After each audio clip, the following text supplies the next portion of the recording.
Something happened with the master or slave cylinder with the clutch, and it can't shift. I have to get parts for that, fix that, and I don't even really know what I have to get yet, so that fucking sucks. And this car right here, it's a 1989 Honda Accord, I believe. I was gonna sell it, I was gonna part it out, I was gonna do so many things to it. I paid very, very little for it, and it's just been sitting here. And I don't even have the key anymore. So, so the day that I found out I was going to be receiving another 16-foot long boat of a car, at least this one's not a straight four, just like every other single car that I interact with. It's all straight four engines. This one's V6, which is cool. So the same day that I learned I was going to be receiving another car, I just happened to get a phone call from my shop neighbor because somebody came here and asked to buy the Honda, which is fucking perfect because that gives me another parking spot.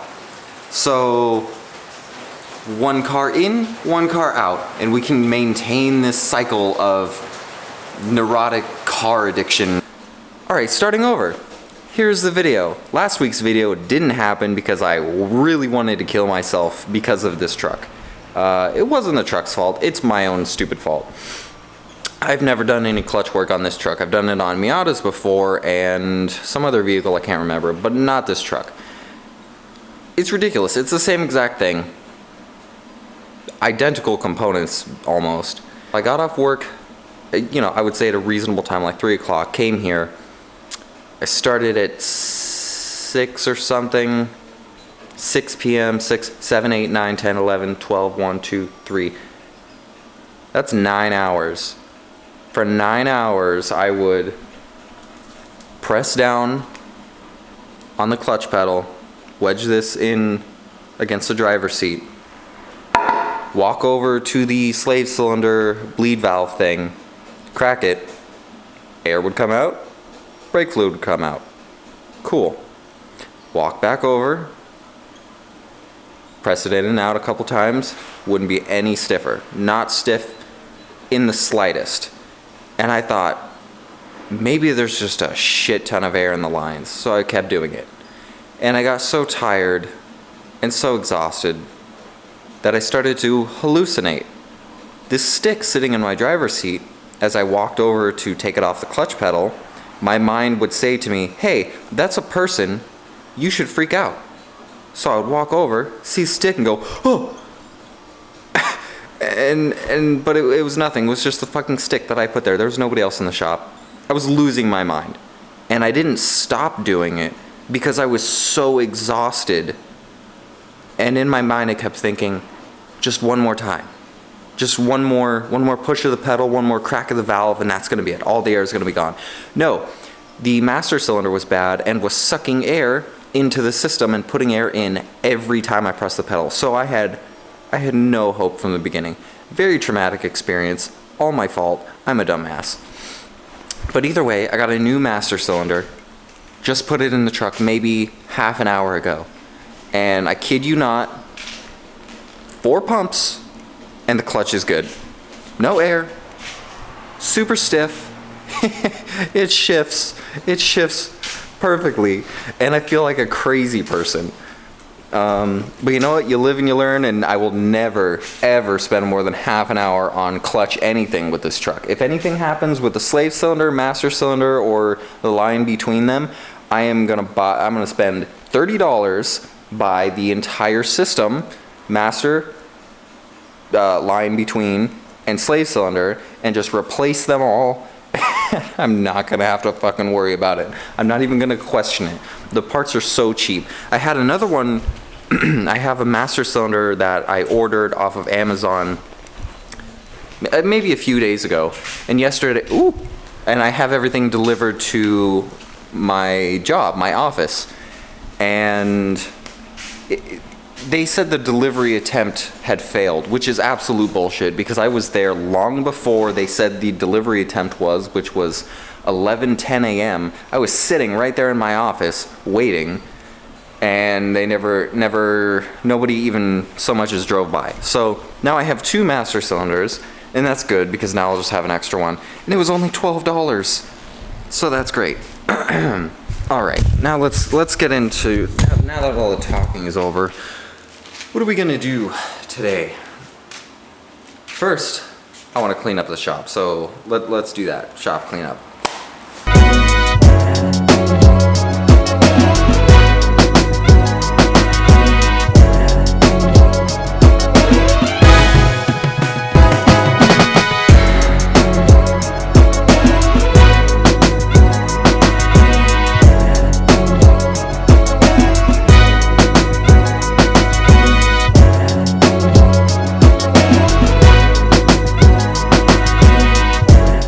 So one thing I want to do, you might have noticed my ring of chairs, ring of seats, my line of seats up there. I took 2 down, one for Justice's car, one for the truck because I put that bucket seat in the truck. So now we have some more room. So I would like to clear a little bit of space and put the truck's bench seat up there. I think that might complete the row again.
And boom, just like that, we have a lathe.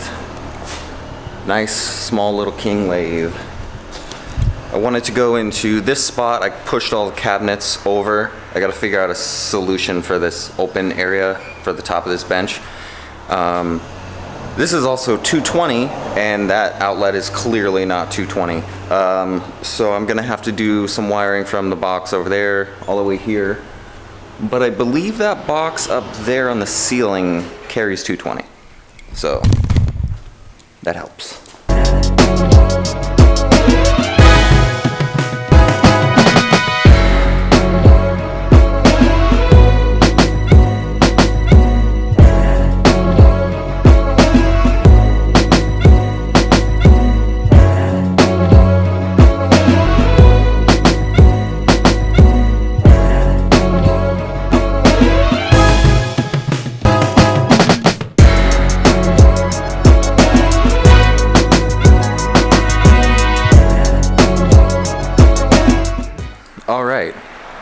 Back to the update. It's getting darker.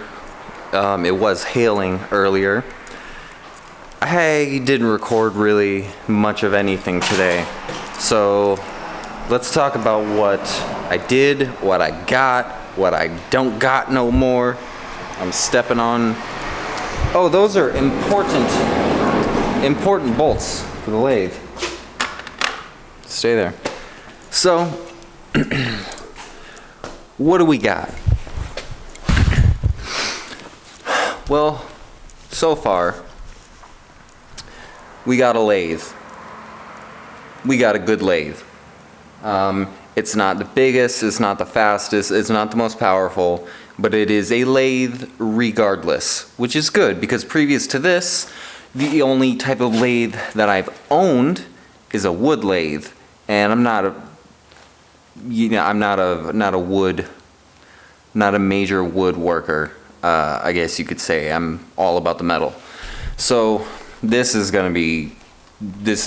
step one on the route to CNC machine. Hopefully with this little lathe right here, I can make enough money to go the next step up and then have the next machine pay for the next machine, and so on and so on and so on.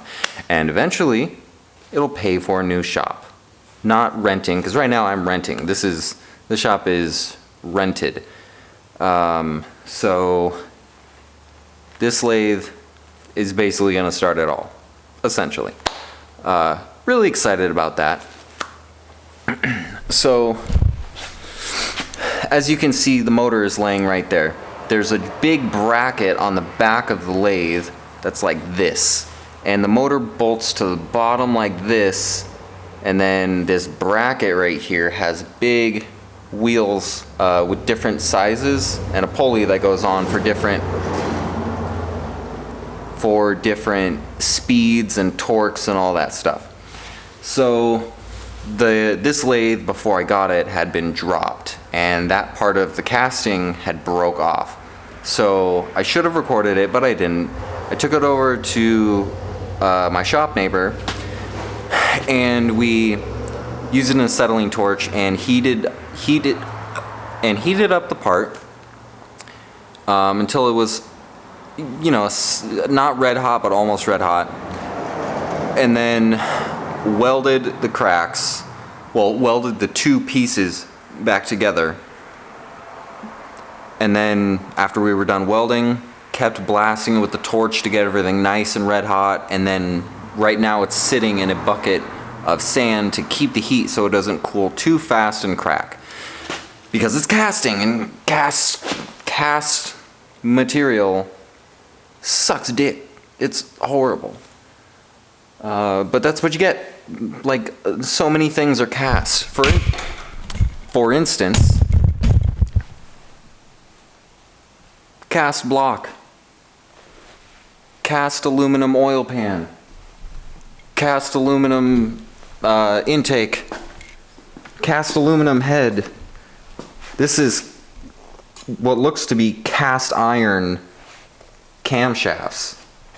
I don't know if it's specifically cast iron, but it is cast steel. Cast. Maybe not cast. Cast brackets. All of this is all cast material, all cast shit. But yeah, that's what happens. Everything is cast. So we got a lathe. That's good. I pushed all of these cabinets over that way, basically as far as I could. They're touching the bottom of the ladder. So now we have room for the lathe. I want to take the lathe and push it over here because the motor is single phase or 3-phase 120 to 220 volt. And I have 220 in the shop, but it's not wired to that outlet yet. So at the moment we're just gonna go with 120 volt and see what we can do with the lathe.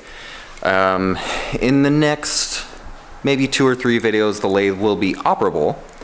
Ooh, also all of the extras that came with the lathe.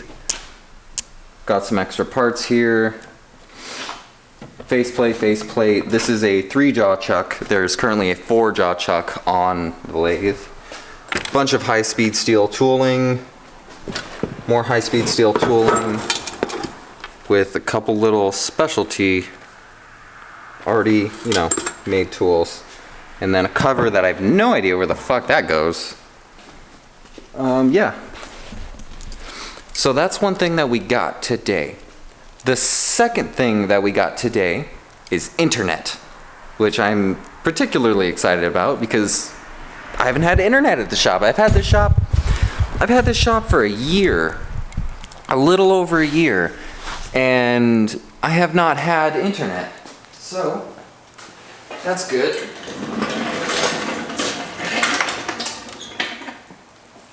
And as I get that lathe, I have to move more stuff around every day to make more room.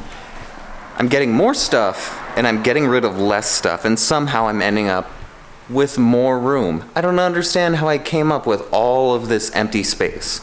This is amazing. So let's clean up this area a little bit more for right now.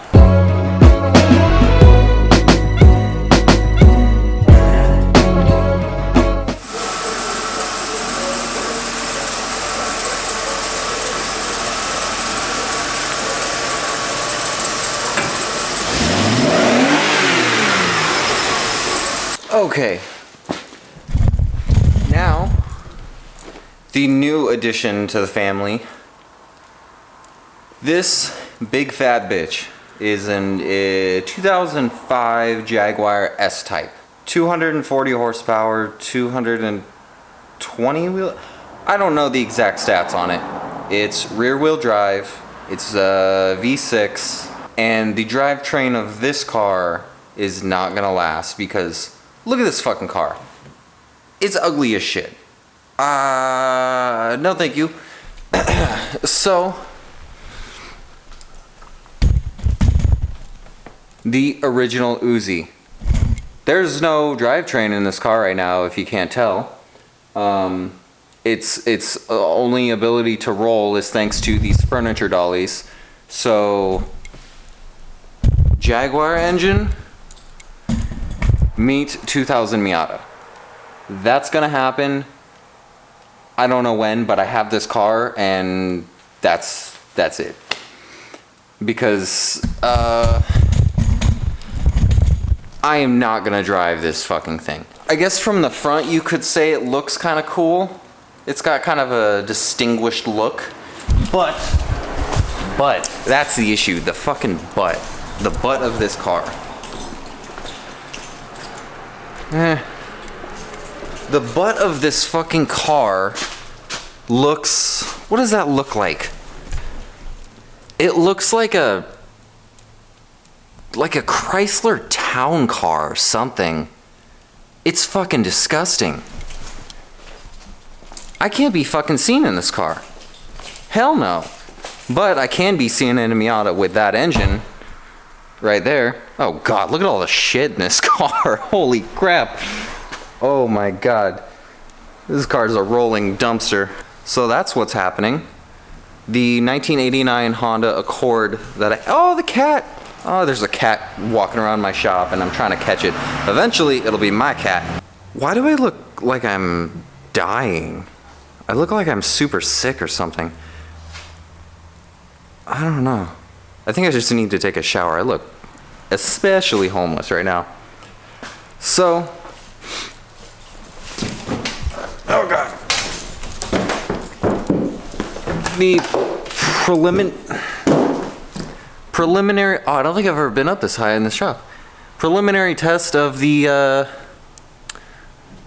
Jaguar. Its roof passes with like a C rating.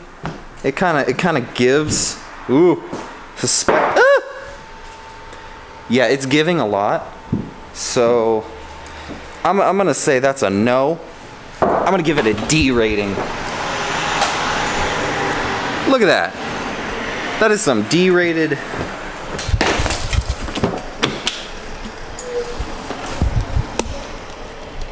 See if we can fix that.